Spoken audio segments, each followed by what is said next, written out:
Selamat malam, Bapak, Ibu semua, rekan-rekan semua. Selamat datang di Forshare ISKA DKI Jabodetabek. Forshare ISKA ini adalah forum sharing, ruang berbagi inspirasi sepenuh hati. Ide awalnya adalah untuk berbagi dan berjejaring, karena di grup WA ISKA DKI Jabodetabek ada sekitar 178 members, dan di sana banyak para ahli, para yang mempunyai posisi atau mempunyai pengalaman di dalam grup itu yang saya rasa baik untuk saling berbagi, baik posisi sebagai rektor, wakil rektor, atau komisaris, atau dokter, atau apapun profesinya, yang sungguh menjadi berkat, menjadi sesuatu anugerah untuk bisa berbagi. Nah, untuk itulah dari ide melihat dari yang ada, dari grup WA maupun pengurus dan sebagainya itu, maka lahirlah ide Forshare ini. Dan lalu berbagi tentu tidak hanya untuk ISKA DKI Jabodetabek, tapi untuk sebanyak mungkin. Maka forum ini menggunakan Zoom, kita rekam, saya sampaikan bahwa ini sedang direkam dan nanti kita akan tayangkan, sudah kita edit untuk merapikan visualnya, kita tayangkan di ISKA Channel, di YouTube ISKA Channel. Maka silahkan nanti untuk berdiskusi, bertanya, dan sebagainya. Yang itu semua akan bersama kita sampaikan. Saya sampaikan terima kasih kepada narasumber yang mau berbagi pertama, nanti biar dikenalkan oleh moderator, juga moderator kita ya, Mbak Iren, yang juga sekretaris 1 dari ISKA DKI Jabodetabek. Jadi Forshare ini adalah forum berbagi, forum berjejaring dari ISKA DKI Jabodetabek untuk semua. Sebagai membuka ISKA Forshare ini, saya akan playkan bumper dari Forshare, yang lalu nanti akan dilanjutkan doa oleh Mas Hadi, sudah doa, lalu saya akan mengantarkan untuk kepada moderator.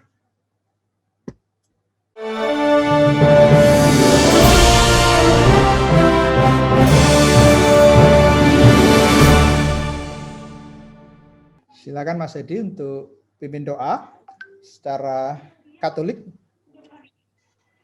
Terima kasih Mas Heru.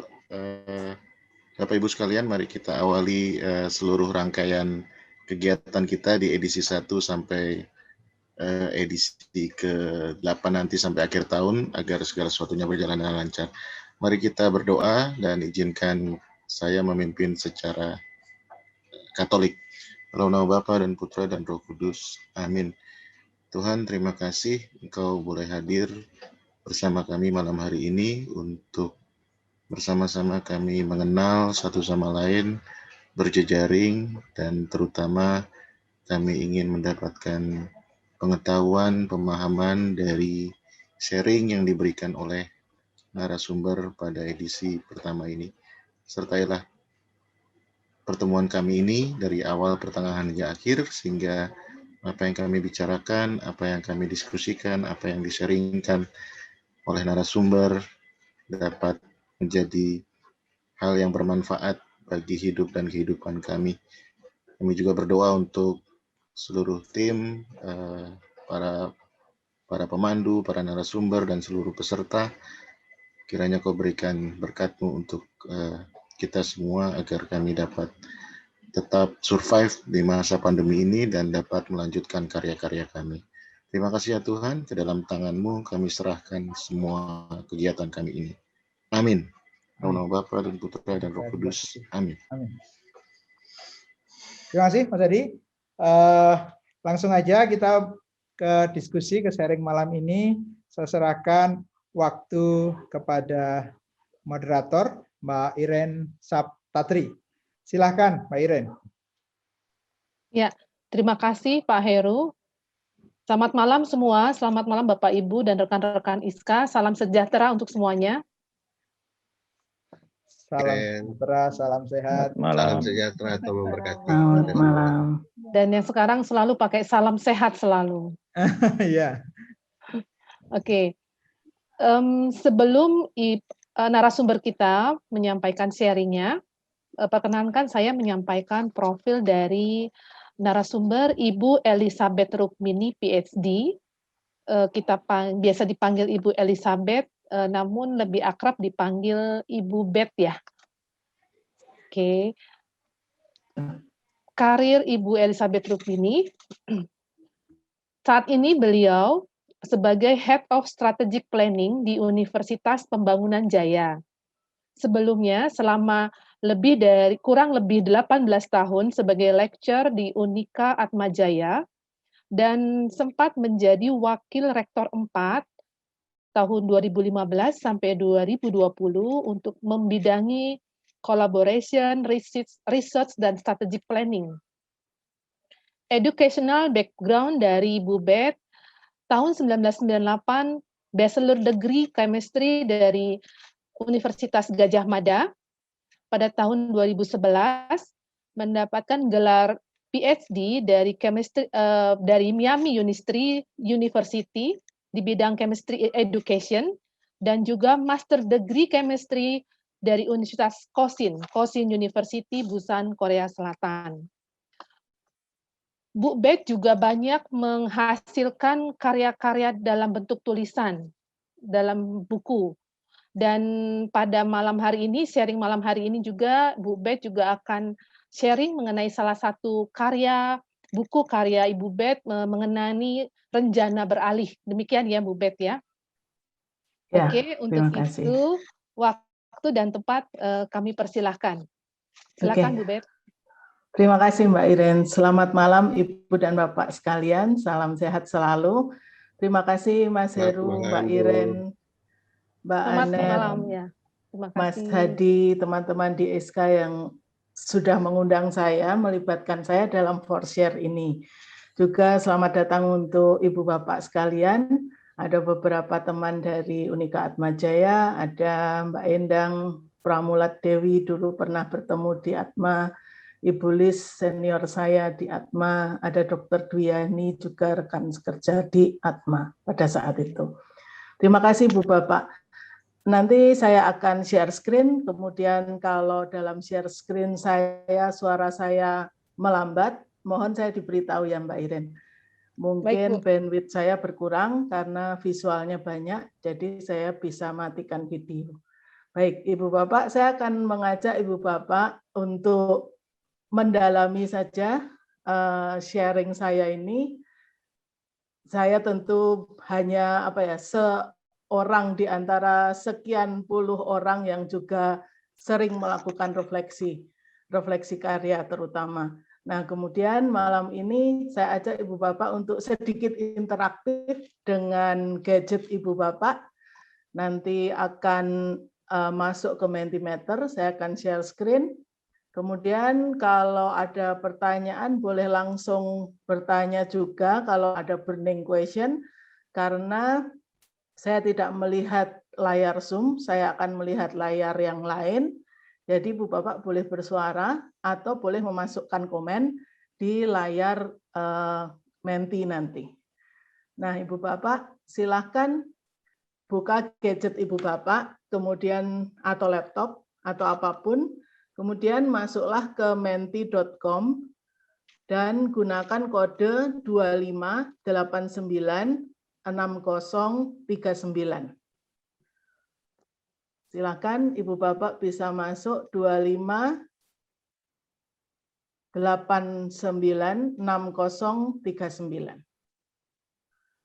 Kalau sudah masuk, bisa Ibu Bapak memberikan tanda hati pada slide itu.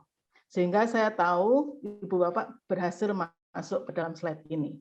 Ya, terima kasih sudah ada satu orang. Nah, saya juga akan menghidupkan kolom komen sehingga Ibu Bapak bisa komen suatu saat atau bisa berbagi refleksi dalam kalimat singkat lewat komen di menti.com di gadget Ibu dan Bapak. Baik, sudah ada 5 orang yang masuk. Silakan saja bisa memberikan hati. Nah, judul presentasi saya adalah berbagi refleksi karya. Saya akan mulai.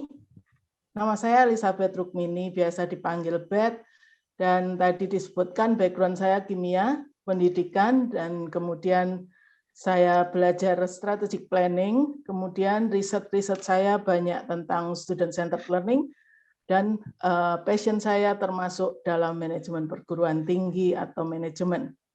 Saat ini saya Head of Strategic Planning and Innovation Unit di Universitas Pembangunan Jaya. Ini alamat email saya, tapi saya bisa ditemukan di LinkedIn, YouTube, Facebook, dan di IG dengan nama Elizabeth Rukmini. Silahkan bisa berjejaring.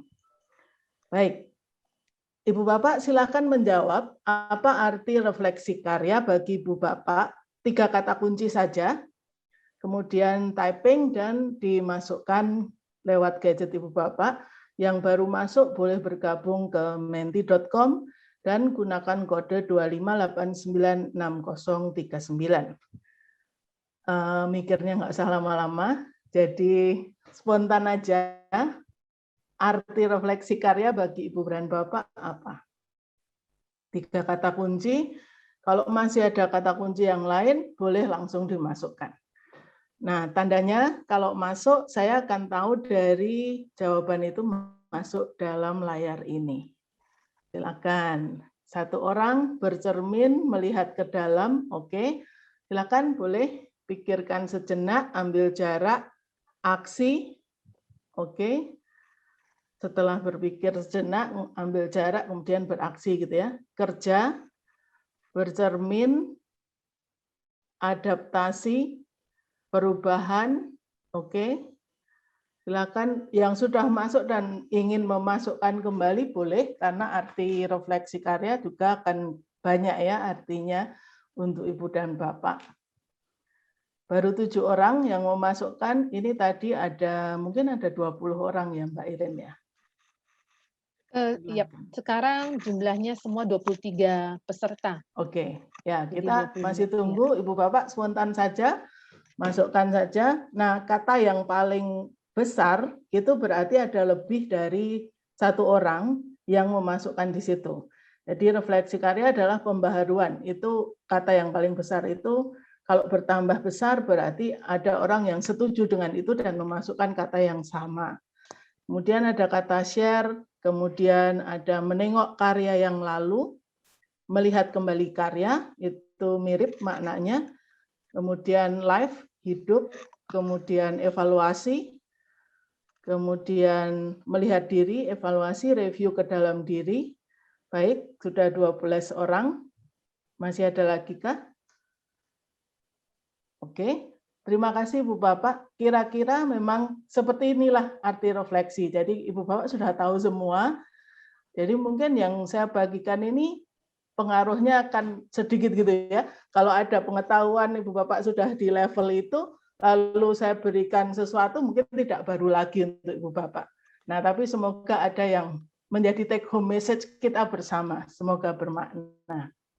Baik Ibu Bapak, terima kasih untuk jawabannya. Nanti semua ini akan saya share juga bahan ini, jadi Ibu Bapak nanti akan mendapatkan hasil yang Ibu Bapak masukkan. Nah, saya akan memakai 3 orang ini. Yang pertama Ignatius Loyola untuk mendefinisikan jadi apa artinya refleksi karya dengan Ignatian Pedagogical Paradigm. Kemudian John Dewey yang terkenal dengan konsep reflective writing-nya dan dia menghidupi itu. Kemudian Donald Scone meninggal tahun 97, jadi relatif yang lebih muda, tentang reflective practice karena dia banyak berhubungan dengan profesional. Bukunya tahun 83. Nah, ini ada 3 orang ini yang akan saya pakai paradigmanya gitu. Sangat terkenal dalam bidang refleksi, reflective thinking seperti itu. Kapanpun Ibu Bapak boleh memberikan komen. Nah, ini John Dewey. John Dewey dalam reflective thinking menyoroti 4 kriteria. Kutipan ini saya ambil dari Rogers, jadi karena bahasanya Dewey itu sangat filosofik, maka tulisan ulang orang lain pada era kini itu seringkali lebih dapat dipahami gitu ya. Nah, yang saya suka dari tulisan Rogers ini kemudian kriteria ini didefinisikan dengan mudah. Jadi 4 kriteria menurut John Dewey yang perlu ada dalam reflective thinking. Yang pertama meaning making. Rogers mengatakan reflection is a meaning making process gitu. Jadi ada suatu experience dan kemudian the next experience itu akan lebih dalam lagi dan terkoneksi satu dengan yang lainnya. Kemudian itu merupakan satu continuity untuk pembelajaran. Lalu memastikan bahwa individual berkembang dengan itu. Dan akhirnya society. Maka tadi kalau Ibu Bapak mengatakan refleksi karya itu adalah berbagi atau sharing, ya benar gitu ya. Kalau tidak, nggak terjadi meaning making-nya itu tadi. Jadi ada moral ends-nya, ada akhir yang bermoral itu. Kemudian yang kedua, syarat kriteria kedua sistematik, rigorous, discipline way of thinking. Jadi perlu kesabaran gitu ya. Jadi seperti orang belajar. Kemudian yang ketiga, in interaction with others. Seperti tadi, ultimately untuk society gitu. Maka ada interaksi dan itulah yang menyebabkan kita makin reflektif. Kemudian yang keempat, kriteria keempat, attitudes that value the personal and intellectual growth of oneself and of others. Sekali lagi itu diterjemahkan sekali lagi gitu ya, bahwa itu mengembangkan saya secara pribadi, kemudian secara intelektual juga bagi saya, tapi juga bagi yang lain. Jadi kata yang lain ketemu 2 kali gitu. Bahkan kalau dari awal meaning making itu juga dengan yang lain berarti ketemu juga 3 kali. Jadi malam ini kira-kira saya juga ingin menemukan bersama teman-teman ini yang lain itu gitu. Nah, kemudian yang kedua, reflective practice dari Donald Scone. Sama, jadi tulisan Scone juga agak sulit saya pahami, maka saya membaca versi yang baru yang ditulis oleh Iqbal, Ramzan, dan Eren. Memang berkaitan dengan pendidikan, tetapi prinsipnya ini yang saya ambil dari tulisan mereka, diagram ini juga diadaptasi dari tulisan itu, karena sangat mudah memahaminya. Reflective practice dia punya 8 karakter menurut Scone itu. Yang pertama is about learning of others. Kemudian is about factor in improving learners experience. Kemudian is a share activity. Kemudian is about responding positively to change. Kemudian is ongoing throughout your career. Then is helpful and in deciding objective for continuing professional development. It's about improving your professional practice. Dan it's about improving your objectivity. Ya, saya ambil sudut pandang ini sepertinya ilmiah gitu ya Ibu Bapak. Tapi yang ini siapa yang tidak familiar dengan ini? Mungkin semua familiar, Ibu Bapak sendiri, teman-teman mengalami ini, mengalami pelatihan ini, mengalami Ignatian Pedagogical Paradigm dengan satu dan lain cara. Ignatian Pedagogical Paradigm sangat dekat dengan kita karena selalu dimulai dari konteks gitu. Kemudian pengalaman, kemudian direfleksikan, kemudian aksi, lalu evaluasi, lalu mulai lagi. Jadi kalau di ringkas refleksi, aksi, dan refleksi gitu ya. Seperti itu terus gitu. Mungkin siapa yang berpengalaman dengan ini boleh memberikan hati? Tidak ada yang pengalaman dengan ini, Ibu Bapak? Di menti ya. Ya. Tidak dimasuk lagi. Oh, masih. Oke, saya teruskan ke sini, Ibu Bapak. Berapa usia Ibu dan Bapak kira-kira saja? Dan teman-teman, silakan masukkan. Supaya kita tahu seperti apa sih yang hadir hari ini gitu ya. Ada yang 4655. Oke, baru 8 orang, 9 orang.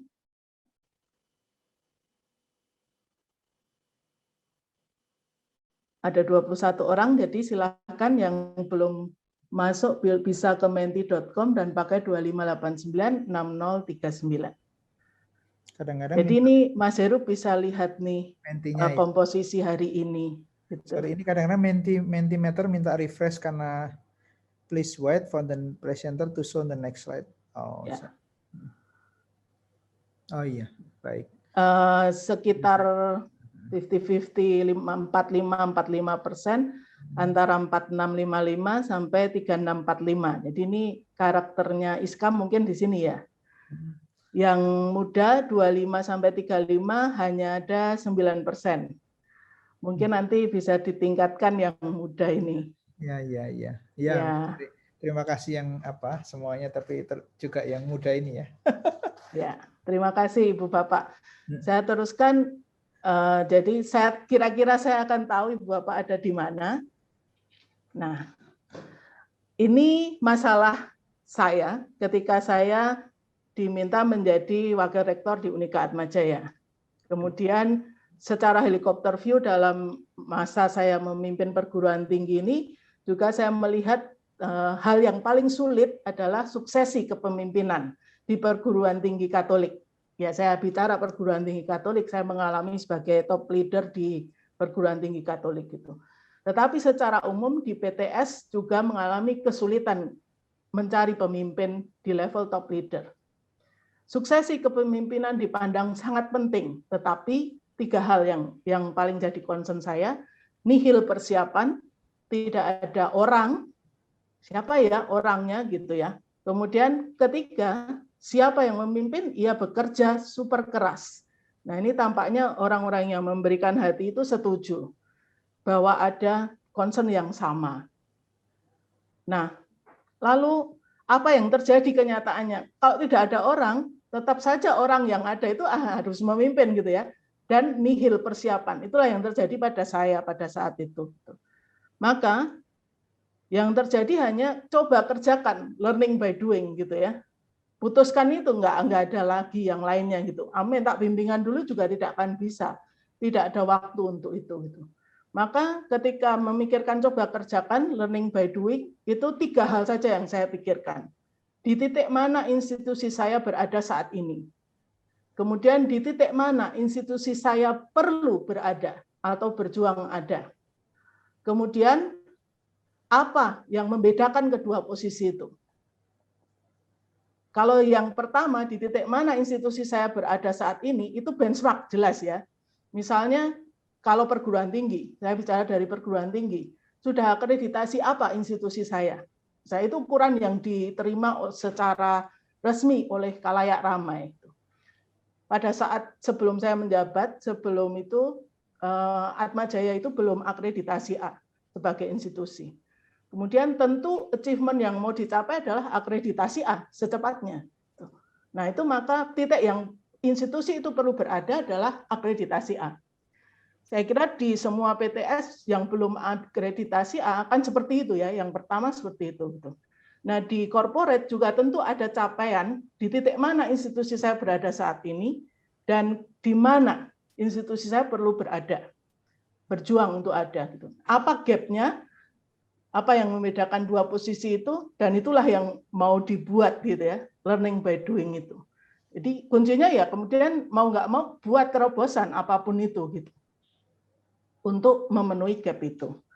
Nah ini kira-kira yang saya tulis di buku saya di Rencana Beralih. Beralih kata-kata lain dari transformasi, jadi rencana passion, jadi passion to do transformation. Nah, beberapa terobosan yang kemudian saya kerjakan dalam 4-5 tahun itu, karena saya membawai collaboration, research, dan strategic planning. Kemudian bidang-bidang unit yang ada di bawah saya adalah marketing, PR, admission. Kemudian unit kolaborasi, kerjasama. Unit LPPM, lembaga riset dan pengabdian pada masyarakat, dan strategic planning. Nah, maka yang kita kerjakan kalau marketing, PR, dan admission, dia terkena beban untuk mencari mahasiswa baru.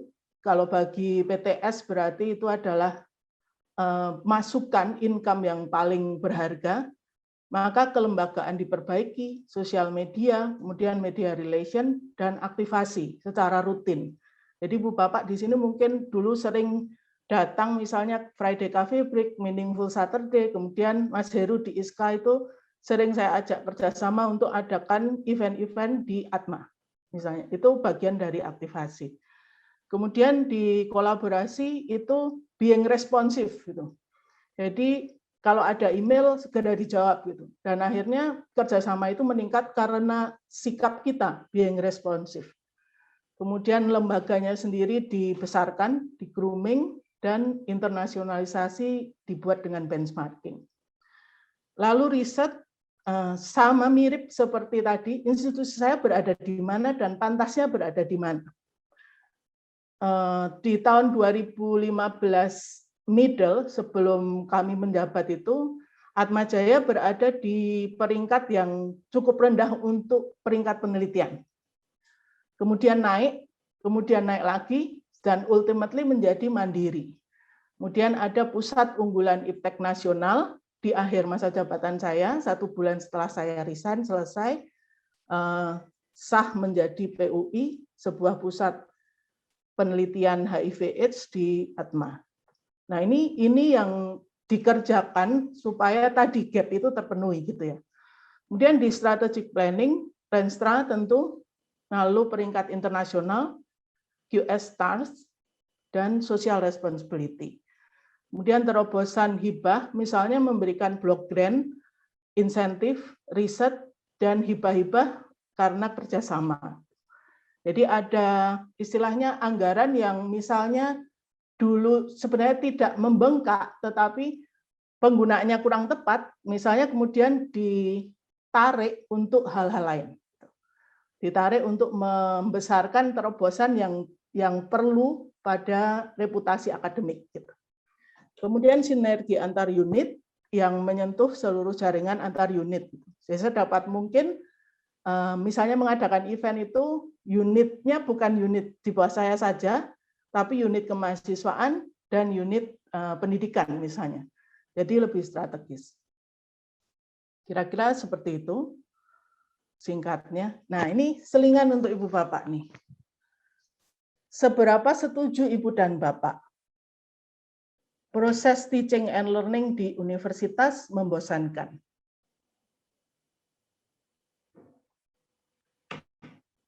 Silakan boleh digerakkan slidersnya. Kemudian mentorship di universitas berlangsung lancar. Seberapa setuju Ibu dan Bapak? Kemudian dosen mampu menumbuhkan leadership mahasiswa. Seberapa setuju Ibu dan Bapak? Kemudian profesi dosen menarik bagi generasi Z. Generasi Z itu lahir di tahun 95 ke atas. Kalau agree berarti semakin ke kanan, kalau disagree semakin ke kiri. Nah, ini kita sudah mendapatkan jawaban. Slider yang di tengah itu angka ini menunjukkan rata dari seluruh penjawab yang di lingkaran di tengah. Sementara di baliknya ini yang ada seperti kurva di baliknya itu menunjukkan sebaran jawaban. Jadi misalnya proses teaching and learning di universitas membosankan. Angkanya 3,9 dari 6 poin dan kebanyakan orang menjawab di titik 1, 2, 3, 4. Jadi ya cukup membosankan gitu ya, karena strongly agree gitu ya. Kemudian mentorship di universitas berlangsung lancar. Ini hampir disagree nih ya, karena banyak yang di sisi kiri. Kemudian dosen mampu menumbuhkan leadership mahasiswa. 3,9 angkanya. Kemudian lebih banyak yang memilih di sebelah kiri. Ya, setuju, faktanya seperti itu. Kemudian profesi dosen menarik bagi generasi Z, paling rendah nih. Ya gimana mau menarik ya, kalau dosen tidak mampu menumbuhkan leadership, mentorship tidak lancar, proses teaching dan learning membosankan, ya bagaimana profesi dosen akan menarik bagi generasi Z gitu ya. Jadi faktanya demikian, setuju sekali. Boleh silahkan ditambah, kalau masih ada yang mau masuk bisa masuk ke menti.com pakai kode 25896039. Saya tunggu sebentar. Jadi nggak ada ya Ibu Bapak yang sampai ke 6 bagus gitu. Terus yang anti-change di universitas membosankan, tidak ada yang disagree, semua agree 3,8 gitu. Mentorship di universitas berlangsung lancar, ya artinya tidak gitu, ada di tengah-tengah 3,5. Dosen mampu menumbuhkan leadership mahasiswa ya sedikit lebih tinggi dibandingkan mentorship. Profesi dosen menarik bagi Gen Z rendah. Nah, saya teruskan, kemudian yang saya lakukan untuk refleksi saya bersama mahasiswa, saya melakukan student center learning dengan tipe peer assisted learning dengan para peer tutor yang mahasiswa di angkatan di atasnya. Nah, ini yang kemudian saya tuliskan refleksinya dalam 2 buku.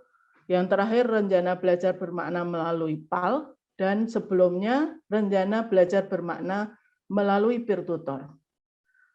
Ini untuk semoga bisa menjembatani tadi yang kata Ibu Bapak membosankan pembelajaran di universitas.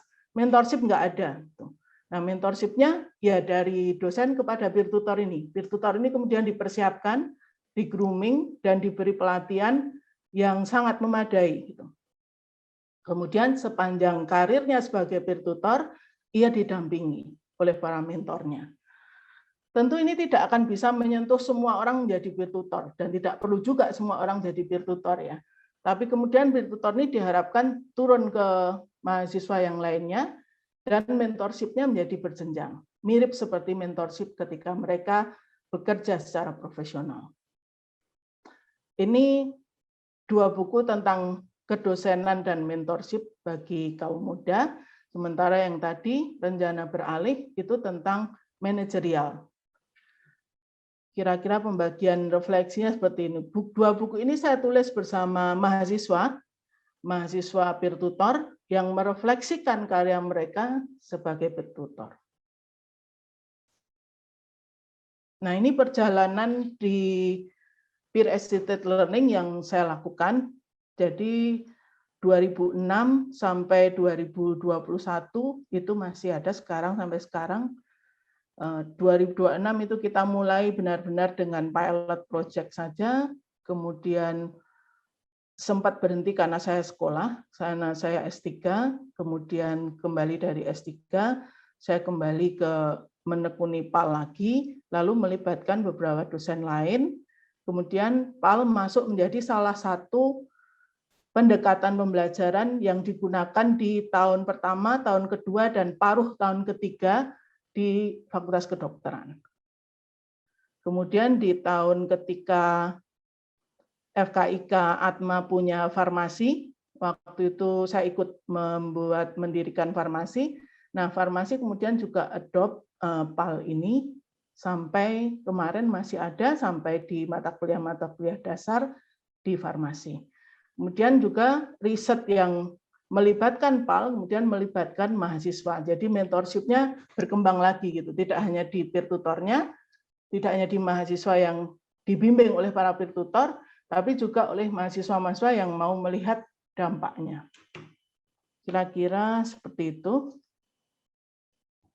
Nah, Ibu Bapak, sekarang tentang magang. Kenapa tentang magang? Karena ada 1 buku yang saya tulis bersama Kabak PR kami waktu itu, Public Relation, tentang magang. Nah, kalau Ibu Bapak diminta meranking, mana yang Ibu Bapak akan taruh sebagai first ranking, mana yang akan sebagai second ranking, third ranking, dan yang terakhir keempat. Apakah kesetaraan dengan para magang? Apakah mentoring para magang, tingkat kepentingannya lebih penting? Apakah dinamika kerja unit Ibu dan Bapak? Apakah trust bagi para magang intern gitu. Sekarang karena program MBKM, Ibu Bapak silakan menjawab, karena program MBKM, Kampus Merdeka Belajar itu, dari Mas Menteri, maka magang sudah banyak dilakukan di dunia usaha dan dunia industri. Nah, Ibu Bapak di sini ada di dunia usaha, dunia industri, tidak hanya di perguruan tinggi, maka mana yang menurut Ibu Bapak penting? Ya, ini naik turunnya akan kelihatan. Dinamika kerja unit tampaknya menjadi ranking pertama. Mentoring para magang, terima kasih. Jadi Ibu Bapak masih percaya bahwa mentoring itu penting, dan dengan berkata seperti itu saya yakin Ibu Bapak juga mementor para magang di unit kerja masing-masing. Kemudian trust bagi para magang, kemudian baru kesetaraan dengan para magang. Nah, ini bergeser nih, semakin banyak yang mengisi, semakin banyak yang berpikir ulang, apa iya ranking 1 itu dinamika kerja unit gitu ya, tentang magang. Mentoring jadi naik, sekarang di first ranking, ada 11 orang, ada lagi, ya, 12 orang. Oke, saya kira mungkin hasilnya akan seperti ini, tidak ada bergeser lagi mungkin. Jadi yang pertama mentoring para magang, yang kedua trust bagi para magang, 13 orang, yang ketiga dinamika kerja unit, dan yang keempat kesetaraan dengan para magang. Ini masih di posisi keempat. Terima kasih Bu Bapak. Tentu ini pendapat saja. Nah, apa yang terjadi dengan terobosan kita? Bentar. Ada satu slide yang terlewat.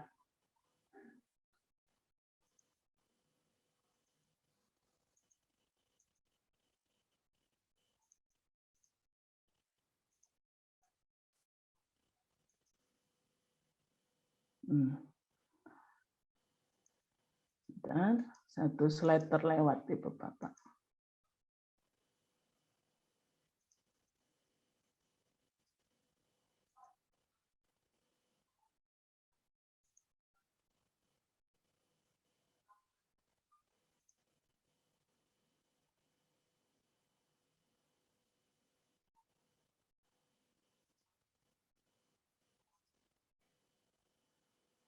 Ada satu buku yang saya tulis bersama Kristiani Ajeng, yaitu buku tentang refleksi dengan para magang.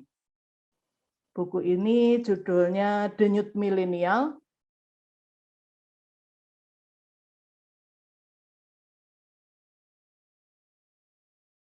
Seperti ini. Jadi judulnya The New Millennial, catatan karya bersama para magang.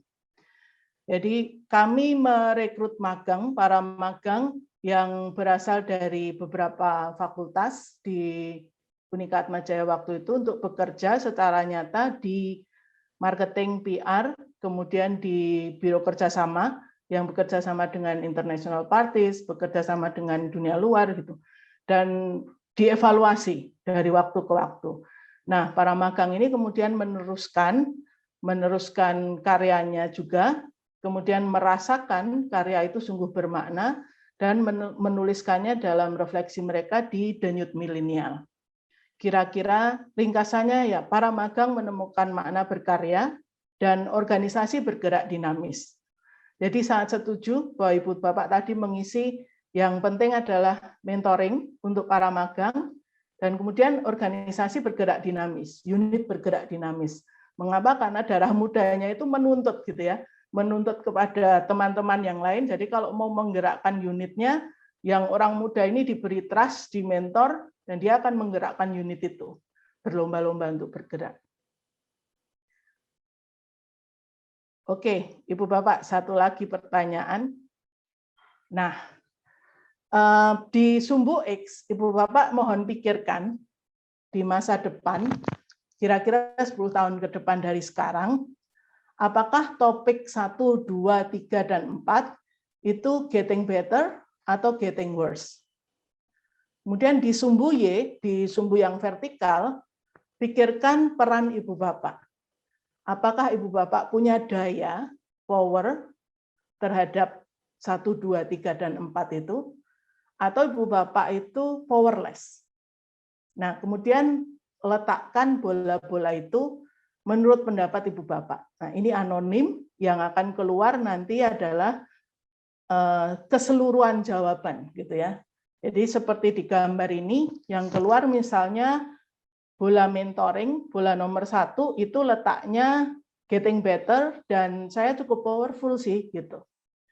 Kemudian senior mentor, lintas generasi, pikirkan Ibu Bapak apakah itu menjadi baik di masa mendatang.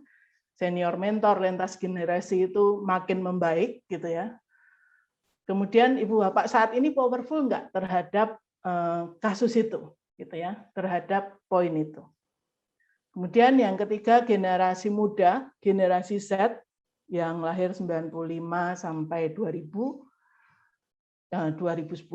Kemudian yang ketiga, leader Katolik kalau Ibu Bapak mau memikirkan.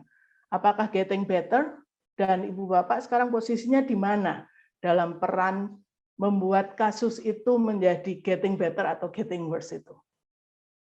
Ya, silakan, baru 4 orang.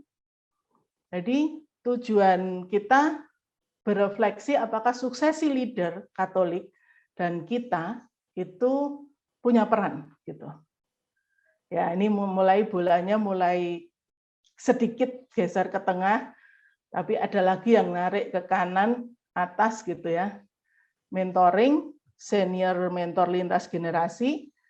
Jadi ini semua peran ini kalau lihat dari persentase tadi, ini adalah peran Ibu Bapak ya. Karena 45% ada di 4656, 45% ada di 3545. Kemudian yang paling muda hanya ada 5%. Jadi kira-kira sebenarnya ini peran-peran Ibu Bapak nih. Nomor 1, 2, kemudian mempersiapkan 4, dan mempersiapkan 3. Ada 12 orang, ada yang bisa menggeser bola ini. Jadi tampaknya Mas Heru boleh berbangga, teman-teman ISKA adalah teman-teman yang powerful loh, gitu ya. Powerful untuk 1, 2, 3, 4 itu. Kemudian menurut teman-teman peserta hari ini, ya semua keadaan ini akan getting better gitu. Dan saya powerful gitu. Gitu ya. Jadi boleh nih Mas Heru yang menjawab ini dipanggil. Ini mungkin semuanya bahkan bisa sharing gitu. Karena punya peran ini. Ibu Bapak mau menambah lagi? Ada 14 orang saat ini. Nah, kuadran ini Ibu Bapak sembari kalau ada yang mau menambah, saya rasa tidak akan bergeser. Kuadran ini kuadran yang ada di sebelah kanan atas. Jadi sebenarnya ini permainan yang oleh future thinker, oleh bidang future thinking, ini permainan yang namanya four square future games gitu. In the future, dalam 10 tahun lagi, keadaan tertentu itu getting worse atau getting better. Nah, kemudian tiap kuadran itu kira-kira dapat disimpulkan. Kuadran yang ada sekarang, yang Ibu Bapak berada sekarang adalah kuadran Ibu Bapak ini powerful, punya power. Kemudian keadaan-keadaan ini akan getting better. Maka yang bisa dilakukan adalah kolaborasi. Ibu Bapak berkolaborasi, maka akan getting better nih, gitu ya. Makin getting better. Coba saja kalau powernya dikolaborasikan, ya tentu saja semua akan getting better, gitu ya. Jadi ISKA itu alat kolaboratornya, gitu. Ini gambaran singkatnya, gitu. Nah, gimana kalau dia getting worse gitu, tapi powerful? Ya dieliminir supaya tidak menjadi buruk, lebih buruk lagi.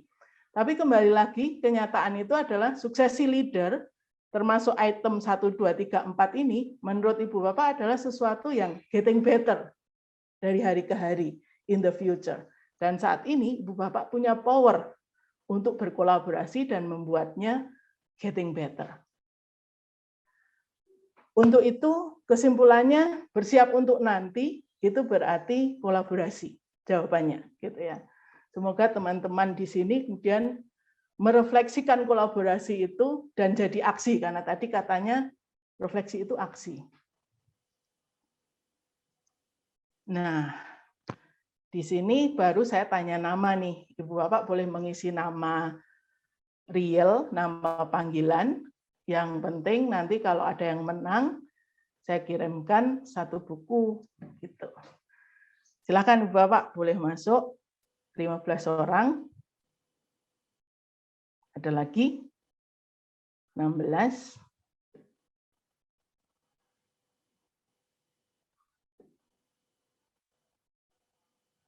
Oke, saya mulai karena tidak ada yang menambah.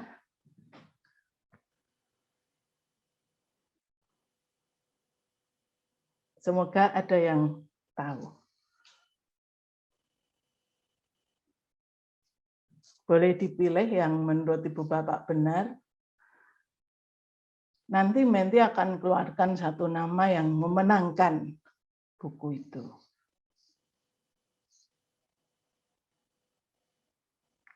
Ya Ibu Bapak, ada 3 orang yang benar.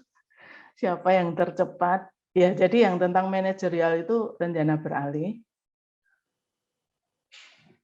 Nah, di sini baru keluar siapa yang tercepat.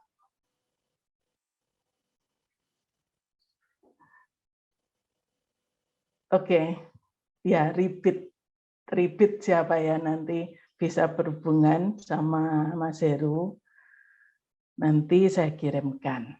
Atau boleh langsung di sini nih repeat siapa nih biar nanti nggak salah ya di chat atau di mana. Ya boleh, silahkan. Siapa ya repeat Pak Iren? Oke Ibu Bapak, silahkan tuliskan kata kunci atau burning question refleksi Ibu dan Bapak. Ini menang nih Mas. Oh Jalius, oke. Oke, Mas Julius, terima kasih. Jalius. Jalius ya. Ya, siap Bu. Sempit ya. Dari Oke. Mentawai, lalu di Jakarta menjadi wirausaha.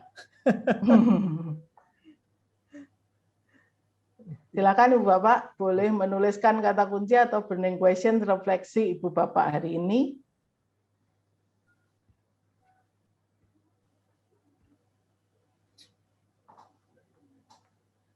Ya, ini ada masukan sudah.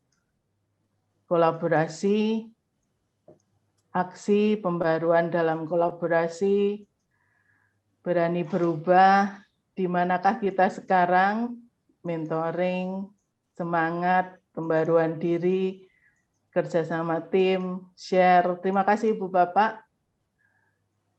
Terima kasih. Nanti semuanya akan saya downloadkan, kemudian saya kirimkan lewat chat, semoga masih sempat. Nah Ibu Bapak, demikian presentasi saya. Saya kembalikan ke Mbak Iren. Ya, terima kasih Bu Bet. Presentasi atau sharing yang sangat menarik dan sangat interaktif. Jadi kita peserta dibawa untuk saling berinteraksi dengan dengan kuis, dengan pertanyaan dan juga sharing yang sangat mengagumkan dari Ibu mengenai manajerial dan juga suksesi peralihan ya kepemimpinan ya, sharing suksesi kepemimpinan di perguruan tinggi Katolik dan juga perguruan tinggi swasta tentunya. Dari peserta, saya mau mengucapkan selamat bergabung. Kehadiran terima kasih, ini hadir dari Dewan Pakar dan Penasehat, Profesor Rudi Harjanto dan Bapak Juswanto Prananto, Pak Rodion juga sebagai Dewan Pakar. Ibu Rukmini ini juga sebenarnya adalah anggota Dewan Pakar ISKA DPD DKI Jabodetabek. Wow. Ya. Rekan-rekan ISKA semua, rekan-rekan ISKA tercinta, silakan yang ingin memberikan sharing mungkin dari profesinya atau dari kehidupan di komunitas, kegiatan di komunitas, profesi, kegiatan komunitas ataupun keseharian yang kira-kira menambah wacana kita hari ini atau menambah saling menguatkan di antara teman-teman ISKAIR ini, silahkan. Atau mungkin untuk ada pertanyaan untuk narasumber kita, Ibu Bet. Ya, pertanyaan mungkin saya bagi sesi ya. Nanti dari sesi pertama ada berapa pertanyaan, nanti ditanggapi oleh narasumber Ibu Bet atau mungkin dari rekan ISKA lainnya. Silakan untuk sesi pertama saya buka. Boleh Mbak Iren? Ya, silakan dari Mas Jalius. Yang dapat buku tadi ya? Yang dapat buku ya. Mas Jalius sekarang di mana nih ininya posisinya? Kan sempat balik ke Nias ya kalau nggak salah ya. Jakarta Timur Mbak. Oh sekarang di Jakarta Timur. Welcome back, Ya. welcome back Jakarta. Ya, mau sharing atau bertanya Mas Jalius silakan. Mau sharing aja ini Bu Elizabeth. Saya 3 tahun bekerja di UKI. Jadi setelah dapat beasiswa itu saya dipekerjakan di UKI dulu sebagai apa namanya, ucapan terima kasih lah di proses akreditasi nih. Karena kampus swasta itu apa ya, untuk mencapai satu akreditasi yang seperti Ibu sampaikan itu misalnya adalah A yang paling tertinggi, itu item untuk mencapai itu ya sangat luar biasa, Bu. Benar yang Bu bilang. Jadi kita harus mengisi apa namanya, form yang sangat jelimet sama yang dituntut oleh diktinya. Yang saya maksudkan di sini adalah di swasta itu saya melihat begini Bu, tetap ada yang namanya egosentris masing-masing. Misalnya fakultas A dengan fakultas B, jika ada kesamaan dalam hal pemenuhan akreditasi satu prodi, itu kan harusnya dikolaborasi. Itu yang saya masukkan tadi, itu kerja sama tim. Misalnya begini Bu, ada satu prodi yang akan melakukan proses akreditasi oleh Dikti. Itu dia membutuhkan banyak data atau banyak pendukung untuk proses tersebut. Misalnya UKI Press itu kan penerbitan. Pressnya sendiri itu sudah jadi PT, Bu. Kalau dia sudah jadi PT, egosentrisnya itu tinggi. Dia tidak mau keluarkan data-data itu tanpa harus setor amplop atau apa. Padahal itu dia masih di lingkungan kampus itu, miliknya kampus itu. Tapi karena sudah berdiri sendiri, sudah jadi PT, jadinya ada uang ya kita keluarkan data. Tapi itu orang tertentu aja, di dalam aja. Saya cerita aja, bukannya apa-apa, tapi di swasta itu seperti ladang bisnis juga. Jadi mahasiswa itu dijadikan sebagai ladang bisnis tanpa disadari. Di swasta ya, kalau negeri saya tidak bisa banyak cerita. Tapi satu hal yang saya peroleh di salah satu kampus swasta di Jakarta Timur, ya kolaborasi tadi, Bu. Kalau nggak ada tim itu nggak bisa akreditasinya A. Pasti saya terus. Lalu riset itu kan juga seolah-olah dibisniskan, Bu.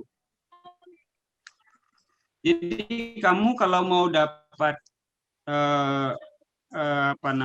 jurnal Scopus atau jurnal apa itu namanya yang berakreditasi, harus berindeks, harus lewat ke sini. Reviewernya bayarnya sekian. Tapi itu masih dalam internalnya kampus ya. Belum ngomongin keluar. Jadi itu juga jadi kendala di internalnya sendiri. Internalnya institusi. Misalnya kita di ISKA kalau ada satu program ya kita dukung sama-sama satu program, semua unit, semua bidang kita dukung. untuk mendapatkan yang terbaik. Misalnya begitu. Nah, saya melihat di situ masih ada yang ego itu. Saya maunya prodi saya harus A, yang lain nggak usah. Tapi itu kan mempengaruhi, Bu, berapa persentasi, misalnya 95% mungkin akreditasi A prodi itu mungkin institusinya bisa A, atau saya nggak tahu gimana. Tapi kalau dia mungkin 50% kali akreditasi A-nya di prodi itu institusinya belum bisa A. Jadi kalau egosentrisnya prodi masing-masing masih ya kepentingannya untuk saya aja, untuk kami aja, itu menurut saya sulit untuk dapat itu. Makanya saya tuliskan tadi itu kerja sama tim sih paling penting di mana aja sih, di dunia bisnis juga begitu. Kalau unit-unitnya nggak bekerja dengan baik, tidak bisa koordinasi, yang nggak tahu lalu dia nggak bertanya, ya susah.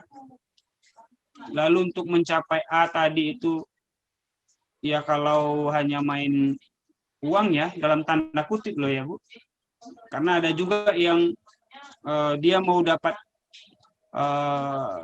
jurnal dengan akreditasi yang terbaik, tapi dia harus membayar, tapi kualitasnya nggak bagus, akhirnya memang tidak, institusi itu nggak bagus. Jadi menurut saya yaitu tadi sharing saya tadi, lalu kerja sama tim sih paling penting. Baik di prodinya, baik di institusinya, atau di dunia usaha. Mas Heru di dunia usaha juga. Pasti akan tahu koordinasi itu sangat penting sekali. Kalau nggak ada kerja sama tim, ya selesai. Nggak bisa berdiri sendiri, Bu. Makasih, Bu. Terima kasih. Makasih, Mbak Iren. Ya. Terima kasih Mas Jelius untuk sharingnya. Tentu setiap institusi punya problem masing-masing juga ya, Mas Jelius itu.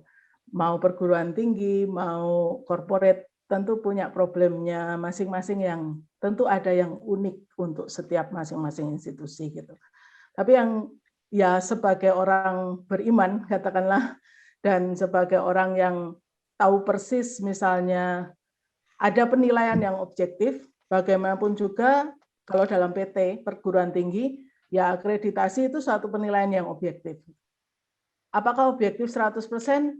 Belum tentu, memang harus diakui. Toh yang menilai juga manusia ya, yang menjadi asesor itu manusia gitu. Tapi ke arah sini penilaian itu menjadi makin objektif.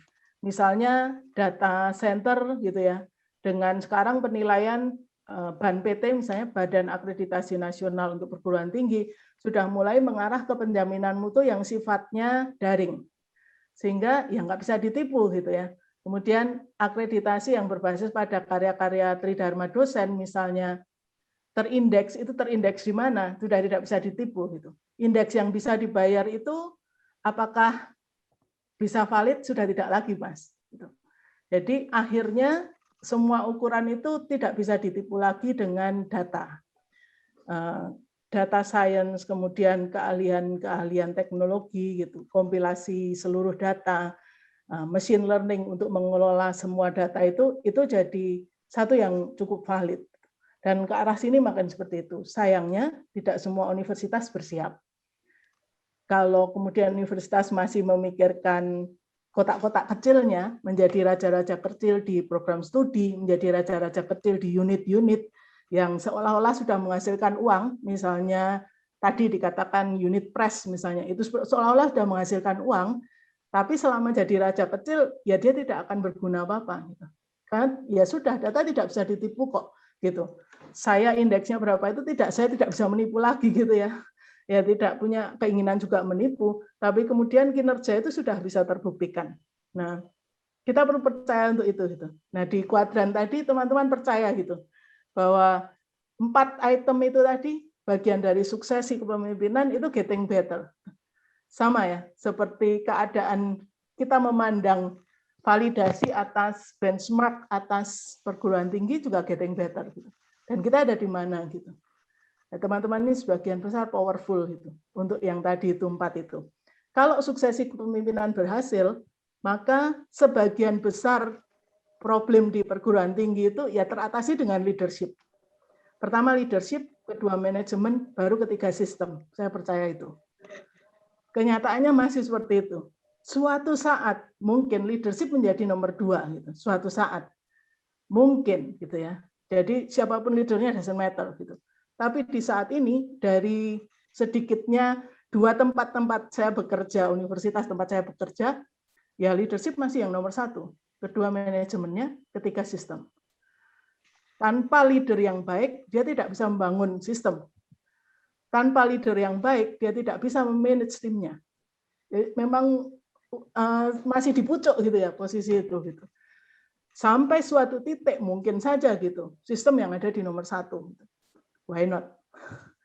Dan itu tampaknya sudah mulai terkikis sekarang gitu. Misalnya yang dulu-dulu kalau Mas Jalius masih mengalami akreditasi yang harus mengumpulkan borang dengan kertas, itu sekarang sudah enggak gitu. Kalau masih seperti itu, nah itu yang salah leader dan manajemennya, terutama leader. Nah, sekarang sudah tidak gitu. Sekarang sudah mulai semua tertata secara daring misalnya, atau tertata dalam sistem IT yang baik sehingga IT-nya bisa dihubungkan dengan IT-nya Dikti. Gitu. Dan Ban PT sendiri sudah mulai seperti itu. Jadi nanti raja-raja kecil itu jadi barang yang obsolete gitu ya, barang yang kuno gitu. Oh saya press, saya punya duit, ya berapa sih duitmu gitu. Duitnya lebih banyak duit universitas atau duit press? Pasti banyak duit universitas. Gitu. Kemudian saya mau akreditasi, minta duit gitu. Ya itu mungkin sudah barang yang sangat kuno dan langsung bisa di KPK-kan gitu. Why not? It's getting better. Terima kasih, Mas Julius.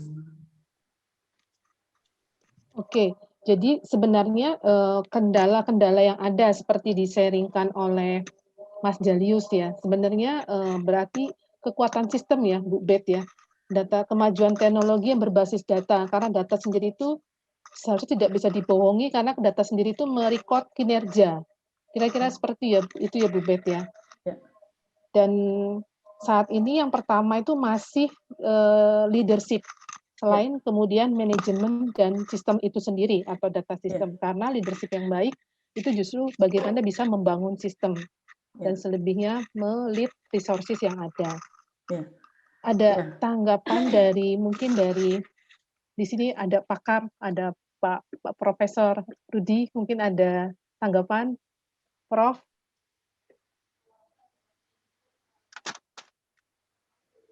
Wah, terima kasih sekali diundang untuk berikan komentar. Saya senang diskusinya hidup, terutama sekali interaktif tadi, dinamika dalam menirikan komentar, penilaian dan segala macam melibatkan audiens itu sangat menarik menurut saya. Tentang tadi, tentang apa ya, kolaborasi, menurut saya memang saatnya sekarang, ini era kolaborasi. Terutama sekali menurut dalam pandangan saya tentang dosen dan mahasiswa. Dalam pandangan saya, dosen sekarang harus menyadari bahwa mahasiswa atau peserta didik itu bisa sangat mudah mendapatkan informasi atau bahan yang didiskusikan di kelas bukan dari dosennya, tapi malah dari luar. Ya. Nah, dengan demikian, dosen dalam pandangan saya harus lebih bisa rendah hati untuk egaliter. Bahwa sebenarnya kita sebagai dosen, bisa memandang input dari mahasiswa sebagai sebuah bahan diskusi. Karena informasi yang mereka dapat itu dari internet itu sangat luar biasa banyaknya, harus dipilah mana yang baik, mana yang benar, mana yang bermanfaat. Dengan demikian, kita akan menemukan sesuatu yang mungkin dalam diskusi kita, dalam teori-teori yang kita bahas, itu sudah ada perkembangan. Bukan lagi teori-teori yang sudah, katakanlah, yang masih kita pakai, tetapi dalam nuansa ke depan, itu sudah mungkin tidak cocok lagi. Saya sangat suka sekali menjelaskan tentang bahwa perubahan yang terjadi itu bukan karena teorinya yang berkembang, bukan teorinya yang berubah, tetapi perilaku kita sudah mulai berubah tanpa kita sadari. Saya ambil contoh tentang saya sendiri, misalnya, saya seringkali suka bingung, ada kata-kata yang tulisannya angka 4, terus dikasih tulisan J, I, R gitu. Saya tuh bingung itu apa maksudnya. Tapi itulah bahasa kita sekarang, bahasa gaul kita yang menggunakan bahasa simbol, bahasa-bahasa yang harus kita sadari itu berkembang dan mungkin sulit diterima oleh orang-orang yang ingin menggunakan bahasa baku. Ya. Ini yang terjadi. Dengan demikian saya sangat setuju sekali tentang perlunya kita saling ketergantungan pada orang lain untuk membuat kita maju. Kira-kira itu terlalu panjang ya. Maaf. Terima kasih banyak Pak Prof. Rudi. Nggak panjang kok, Prof. Malah kita pengen dengar lagi apa yang Prof. Rudi ingin sampaikan di sini sehingga kita banyak belajar juga dari Prof. Rudi. Ya, jadi tadi Prof. Rudi menekankan kolaborasi ya, terutama dalam bidang di universitas itu adalah kolaborasi dosen dan mahasiswa. Dan dosen sekarang lebih dituntut untuk egaliter dan lebih rendah hati, artinya mendengarkan informasi-informasi yang disampaikan oleh para mahasiswanya, seperti itu. Ya, saya berpandangan seperti itu karena yang saya alami. Setuju, Prof. Ya, seringkali mahasiswa itu menyampaikan sesuatu yang dalam pandangan saya sesuatu yang baru sama sekali. Misalnya tadi saya cerita tentang bahasa. Lalu yang pola. Dulu saya belajar itu harus tekun buku, lalu mencatat. Sekarang mereka dengan santai menggunakan HP, gadget, kita ngomong apa dia langsung melakukan koreksi atau melakukan pengkayaan lewat informasi yang dia dapat dari HP-nya, lalu memberikan komentar, lalu memberikan pandangan berdasarkan apa yang dia dapat informasi yang dari HP-nya tadi. Jadi bayangkan kita tidak mungkin ngecek lagi, tunggu ya saya juga mau ngecek ke Google, nggak mungkin kan. Ini yang akibatnya kita juga harus siap untuk selalu belajar, untuk selalu mengupdate apa yang ingin kita diskusikan dengan mahasiswa. Karena mungkin mahasiswa bisa lebih cepat dapat informasi tambahan. Ini yang saya merasa ketika saya masuk di kelas, saya merasa sekali bahwa saya harus siap belajar dengan para mahasiswa. Lalu kita sama-sama rumuskan mana yang baik, mana yang benar, dan mana yang bermanfaat. Itu yang tambahan kalau boleh nambah. Terima kasih, Prof. Terima kasih, Prof. Rudi. Oke, ada pertanyaan lagi atau mungkin ingin sharing di sesi pertama? Mau nanggapi aja Mbak Iren, boleh? Ya, silakan Mas Hadi. Ini Mas Hadi adalah Sekjen ISKA DPD DKI Jabodetabek. Silakan Mas Hadi. Ya, terima kasih Bu Elizabeth, presentasinya sangat menarik. Singkat saja Bu, ketika semua teori atau sistem atau hal-hal yang tadi kita sama-sama dengar itu diterapkan di kondisi normal, tentu output maupun inputnya bisa sesuai dengan perencanaan maupun prediksi. Tapi kalau kita belajar 1 tahun ini di masa pandemi, Bu, apakah pola-pola yang tadi Ibu sampaikan itu juga bisa kemudian digunakan, dan karena ada kekhawatiran memang bagaimana nasib kualitas pendidikan kita 5-10 tahun ke depan ketika 1 tahun ini semua proses pembelajaran berlangsung secara daring, kemudian daya juang siswa atau karakteristik atau fighting itu kemudian lebih ditentukan hanya karena hadir di ruang Zoom, tidak ada tatap muka. Kemudian ada juga keluhan-keluhan di tingkat SD SMP, seluruh tugas-tugas itu dikerjakan oleh orang tuanya lebih banyak. Kemudian juga ada hal-hal yang menyangkut penilaian segala macam yang kemudian ini kan pandemi ini segala macam, jadi bisa ada kebijaksanaan lah, ada toleransi. Nah, ini kan sangat mengkhawatirkan untuk masa depan pendidikan kita 5-10 tahun ke depan gitu. Apakah kemudian apa yang Ibu sharingkan malam hari ini juga bisa atau ada hal-hal strategi lain ketika 1 tahun ini kita proses pendidikan kita ini berlangsung secara daring gitu, Bu Elizabeth. Demikian Bu, terima kasih. Ya, terima kasih Mas Hadi. Pertanyaan itu sangat menggelitik dan sangat mengambil energi besar ketika saya juga memikirkan hal yang sama gitu ya. 1 tahun orang tidak sekolah tatap muka, terutama untuk pendidikan dasar dan menengah. Menurut saya akan sangat terpuruk gitu ya. Bahkan ada yang berani bilang generation loss untuk yang dasmen gitu, dasar dan menengah gitu. Sayangnya saya tidak punya keahlian di dasar dan menengah, Mas Hadi. Sementara itu, on the other hand, saya juga merenungkan apa sih yang orang dewasa lakukan pada masa pandemi, tidak bisa sekolah, tidak bisa kuliah, tidak bisa ke universitas gitu ya. Orang dewasa artinya mayoritas yang sudah jadi mahasiswa gitu. Kemudian saya berasumsi, berhipotesis pada dasarnya orang dewasa bertambah pintar sepanjang masa pandemi. Itu hipotesis saya. Mengapa demikian? Tengarainya itu salah satunya misalnya online learning, dan kita ambil yang gede deh, Coursera katakanlah, Coursera dan LinkedIn. Coursera di tahun 2018-19 itu dia belum masuk Big 20, not even Big 20 sebagai perusahaan disruptor bidang teknologi ya. Tapi kemudian di tahun 2020 saat pandemi, ketika survei di tengah tahun, dia masuk Big 4, IT disruptor company, Coursera. Dan itu artinya pengambil Coursera bertambah berlipat-lipat.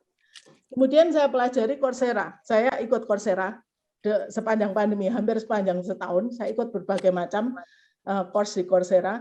Kemudian saya pelajari karena saya ikut satu CSR-nya Coursera yang diberikan kepada universitas. Jadi saya mengaku sebagai bagian dari universitas, lalu saya mendapatkan beberapa data. Nah, memang kenaikan subscribernya Coursera itu bisa sekitar 800 kali lipat dibanding sebelum dia masuk Big Four itu. Jadi make sense ya kalau dia menjadi Big Four kemudian di dunia. Artinya berarti ada orang-orang dan banyak sekali orangnya itu tambah pintar. Report dari Coursera, tentu Coursera dengan itu kemudian berjaya ya. Dan dari data itu dia kemudian bisa diversifikasi bisnisnya. Misalnya data itu nanti akan berguna untuk tidak hanya pendidikan tinggi, tapi juga berguna untuk di luar itu, continuing education, kemudian professional education, itu akan berguna gitu ya. Karena berarti orang belajar tanpa perlu datang ke perguruan tinggi atau tempat belajar tertentu. Nah, termasuk di Indonesia sebenarnya subscribernya juga naik pesat dari data yang dibagikan oleh Coursera gitu. Apa yang dipelajari nih oleh orang-orang? Berarti kan tambah pinter ya, nggak masuk ke sekolah tapi tambah pinter. Tapi sekali lagi, yang diamati adalah yang level universitas, level mahasiswa. Kemudian level teman-teman muda profesional yang ada di sini juga, usia setelah fresh graduate atau usia di antara 35 sampai 55 itu banyak tambah pintarnya gitu.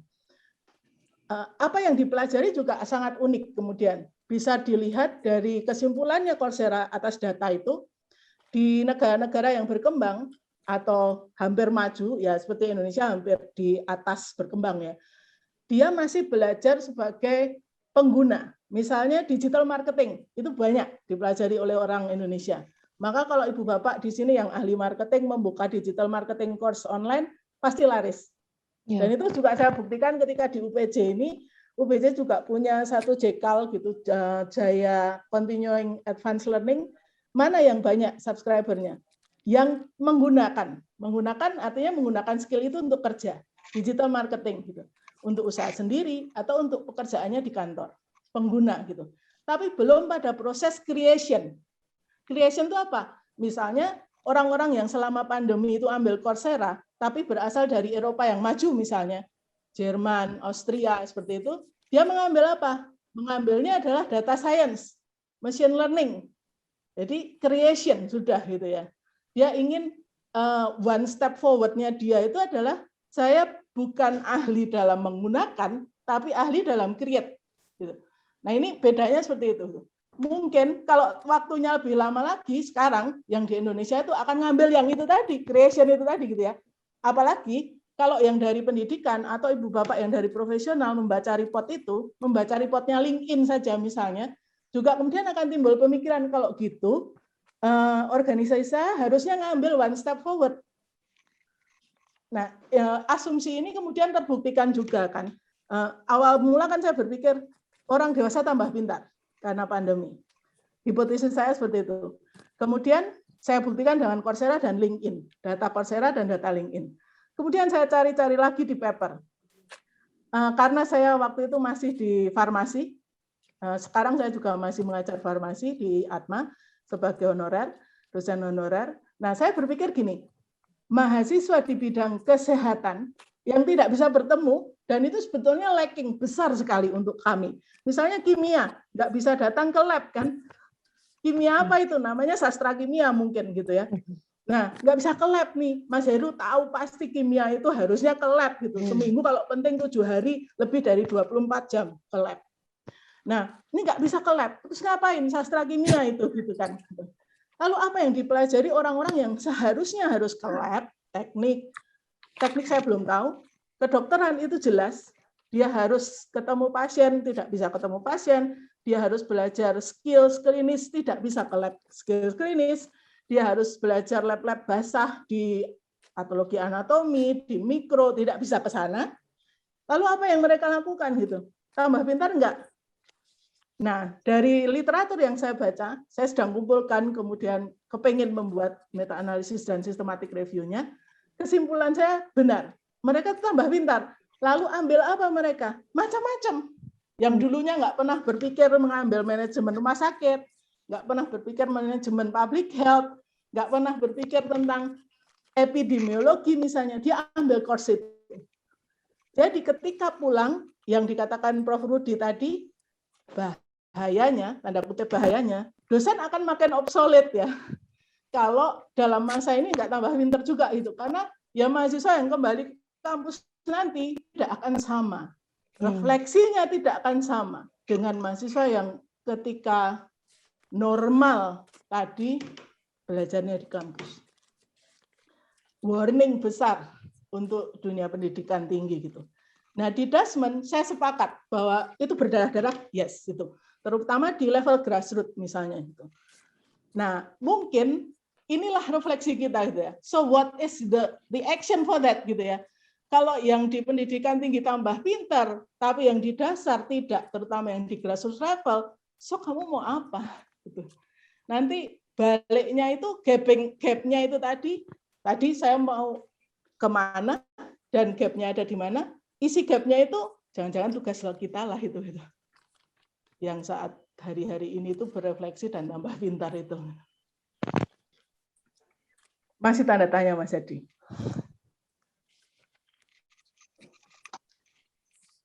Oke, terima kasih Mas Hadi pertanyaannya dan tanggapannya, Bu Bet. Jadi menjadi apa ya, PR besarnya Menteri Pendidikan mungkin ya, untuk generation loss tadi istilahnya untuk pendidikan dasar dan menengah, tapi juga tantangan besar untuk para pendidik ketika mahasiswa khususnya ketika kembali ke bangku kuliah ya, Bu Bet ya, karena mungkin mahasiswa sudah lebih banyak pengetahuan yang lebih pintar, dengan apa sistem informasi yang sangat-sangat terbuka saat ini. Oke, kita rencananya for sharing pertama ini kita jadwalkan kurang lebih 2 jam atau bagaimana nih, Mas Heru? Ya 2 jam, tetapi mungkin Bu Bet-nya ada janji lagi? Ada ya. Lagi ya? Ya oke. 9 saya ada. Jam 9, oke, jam 9 Ibu Bet sudah ada jadwal lainnya. Boleh, ada satu lagi boleh Bu ya, Bu Bet ya? Silakan. Ya, dan berarti pertanyaan terakhir, silakan. Saya simpel aja pertanyaan saya. Ya, kira Mas Elizabeth. Bagaimana meningkatkan kemampuan berefleksi, Mbak Ibet? Itu aja, simpel aja. Oke. Satu lagi Pak Darius tuh Mbak Iren. Oh iya, oke. Boleh satu lagi ya Bu Bet ya? Iya. Oke. Selamat malam Bu Dr. Elizabeth, saya Darius dari Depok Ibu. Ya.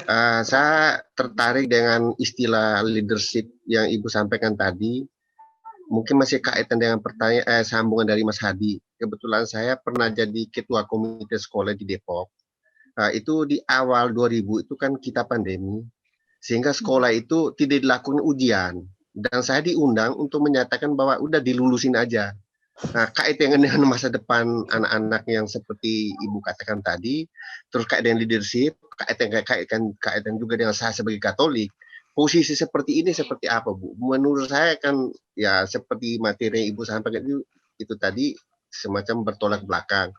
Pada saat yang bersamaan harus diujian, tapi pada saat yang bersamaan juga itu anak-anak nggak bisa tatap muka. Sehingga kebijakan 2020 itu tidak dilakukan ujian, tapi semacam kebijakan diluluskan gitu loh.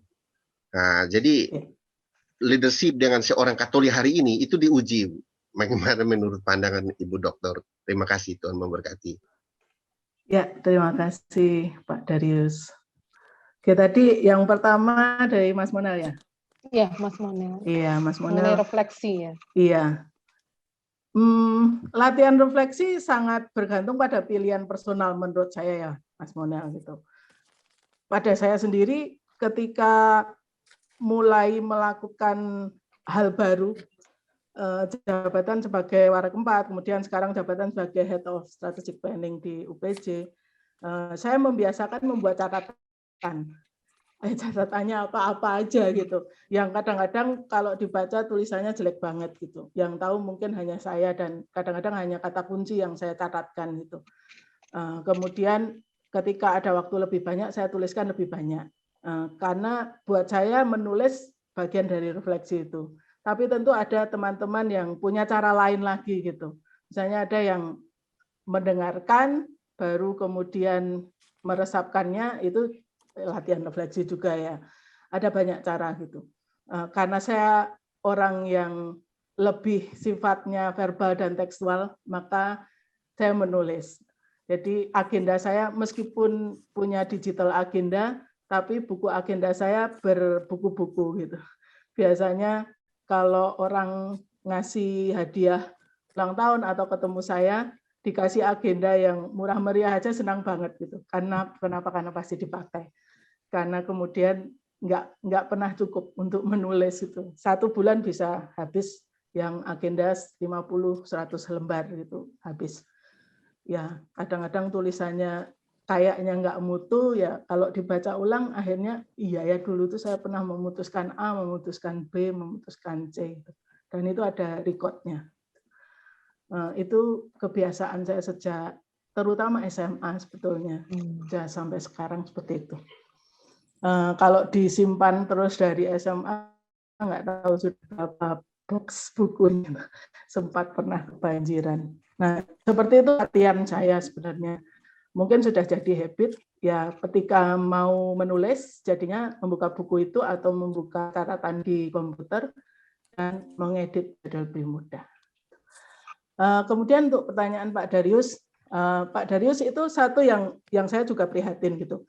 Sebenarnya bukan tidak terjadi di perguruan tinggi juga terjadi gitu.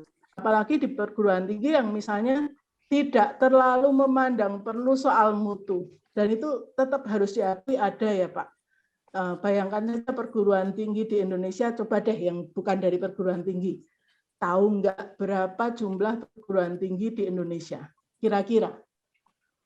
Boleh bereaksi ya, kalau saya menyebutkan angka, di tombol kanan itu kalau di Zoom ada reaksi. Kalau setuju, Ibu Bapak boleh katakan jempol atau boleh tepuk tangan atau hati gitu ya kalau setuju dengan angka yang saya sebut. Apakah perguruan tinggi di Indonesia jumlahnya mencapai 1.000? Tidak ada yang setuju. 2.000? Mas Heru 2.000? 3.000? Pak Darius 3.000? Mas Monel pasti tahu. 4.000? Pak Yeremias Jena sudah mendekati. Jadi sekitar 4.500, Bu Bapak. itu sangat banyak gitu. Kemudian yang sudah akreditasi, saya tidak bilang akreditasi A ya, yang sudah akreditasi, saya sebutkan angka ya. Coba Ibu Bapak boleh jempol, boleh hati ya. Kalau Ibu Bapak setuju, yang sudah akreditasi, no matter akreditasinya, mau B mau A gitu ya. Yang sudah akreditasi 3.000, ada yang setuju? Pak Lukas setuju. 2.000? Pak Menal setuju, Pak Iris setuju. Sedikit mendekati, di bawah 2.000 Bapak-Bapak. Di bawah 2.000, sekitar 1.800-an. 800 ya. Itu no matter akreditasinya ya. Dan bisa perguruan tinggi, artinya bisa diploma, bisa vokasi, bisa juga perguruan tinggi, sekolah tinggi, bisa stiker dan lain-lain itu gitu. Nanti kalau bicara universitas lebih kecil lagi angkanya. Nah, Ibu Bapak bayangkan ya, kalau yang bisa diakreditasi dan akreditasi yang namanya kalau hanya akreditasi dan dia cuma dapat C, itu ya sebenarnya ya sorry itu saya itu belum bagus gitu ya. Nah, apalagi yang belum gitu. Jadi bisa bayangkan Pak Darius, kasus yang sama itu pasti terjadi juga di perguruan tinggi yang Ibu Bapak belum pernah dengar namanya misalnya. Di mana gitu ya, terus kampusnya misalnya di rumah kampusnya bahkan di rumah ketua yayasannya itu ada. Yang seperti itu bagaimana mau bertanggung jawab gitu. Nah sekarang kalau bertanya Pak Darius bertanya ini gimana ya disuruh meloloskan. Nah kalau Bapak punya peran dan tadi kan katanya powerful ya punya peran gitu, punya peran itu gitu, maka sisipkan peran itu. Caranya misalnya negokan gitu ya. Oke lah diluluskan, tetapi ada yang hutang, setidaknya hutang tanggung jawab. Maka guru atau pihak sekolah ini punya hutang tadi untuk dibayarkan. Nah sama seperti kita ini ya, di perguruan tinggi juga punya hutang nih. Kalau ditanyakan nih, di sini ada Dr. Dwiani, FKIK UAJ, Bulis juga di FKIK, Bulis juga di FKUI. Ini ada yang dihutangkan. Di masa pandemi ini tidak bisa kalau dokter itu ke clinical skills lab, dihutangkan. Beberapa skills dihutangkan. Kapan hutang dikejar? Nah, sebagai perguruan tinggi yang bermutu, maka mengejarnya di masa liburnya. Ada nggak threat-nya ya, ancamannya? Ada dong, mahasiswa nggak bisa istirahat gitu ya. Karena berarti libur pun dia akan masuk ketika pandemi usai atau ketika vaksin sudah 75% ke atas, misalnya mahasiswa datang ke kampus, untuk melakukan skill-skill yang tertunda itu tadi. Nah, itu dihutangkan. Tapi itulah keputusan yang lebih bermutu dibandingkan, ya sudahlah, aminkan saja, nanti yang terjadilah gitu. Ya memang aminkan saat ini, tetapi hutangkan gitu kan. Dan itu dinyatakan secara eksplisit kepada si pembelajar. Sehingga ini ada tanggung jawab moralnya. At the end itu moral situ tuh ya. Refleksikan harusnya at the end moral situ tadi, custom moral. Berarti hutang itu akan ditagihkan. Paling jauh seperti itu, Mas Darius gitu. Di Dasman saya tahu bahwa itu akan sulit, pasti berdarah-darah juga gitu. Nah, bantuan apa yang kemudian nongol dari komunitas lain gitu ya, seperti tadi kata kita gitu. Orang dewasa tambah pintar, tapi orang yang anak-anak yang harusnya memang tatap muka tadi tidak tambah pintar, terutama di grassroots. Karya apa bukan kita? Itu kita berhutang juga itu. Seperti itu.